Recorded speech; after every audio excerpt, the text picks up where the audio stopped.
The second question comes from a nail professional in the United Kingdom who asked this. I was wondering if you could shed any light on the systems my brother has applied to his nails. It looks like a gel, and it's applied like a gel, but then it's dipped into an acrylic powder.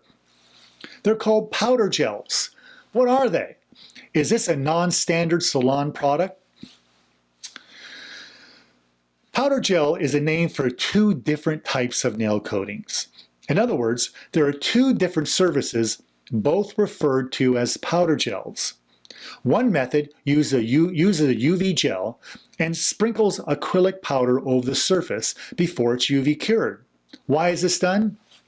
Well, it doesn't enhance the properties of the UV gel coating, and it doesn't make the enhancement any more durable or long-lasting. Using UV gel is an advancement over the original dip powder systems, which some salons started using back in the 1990s and still do today. The original systems are sometimes called dip powder systems, but they're often confused with the UV gel powder gel systems. The original dip powder systems lack strength or durability, so they break down quickly. That's because they use cyanoacrylate monomers, which are often referred to as resins or cyanoacrylate resins. Cyanoacrylate monomers are highly sensitive to water, and they aren't very long-lasting. That's why the newer systems using UV gel are an advancement over the cyanoacrylate systems. The original dip powder systems don't use a UV nail lamp. Cyanoacrylates cure from moisture in the air or on the nail plate.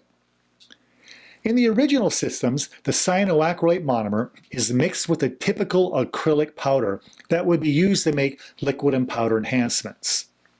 Cyanoacrylates are also used to make fiberglass wraps.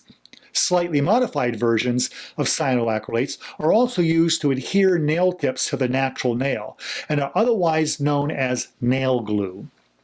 Now, why aren't cyanoacrylates very long-lasting? It's because they don't form cross-linked structures. Their polymer structures are not cross-linked, in other words, upon curing. Now, this happens with liquid and powder systems and UV gel systems, so there's the big difference. Because they're not cross-linked, these break down more quickly in water and in solvents such as acetone.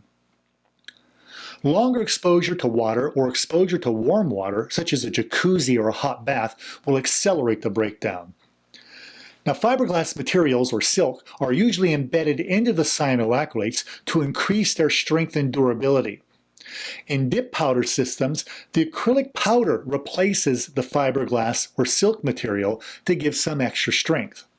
But without the fiberglass or silk or acrylic powder, these systems are very weak and would break down quickly, often within a few days to a week. However, the biggest problem with these systems is that they have their clients dip their fingers into the powder, and that's unsanitary.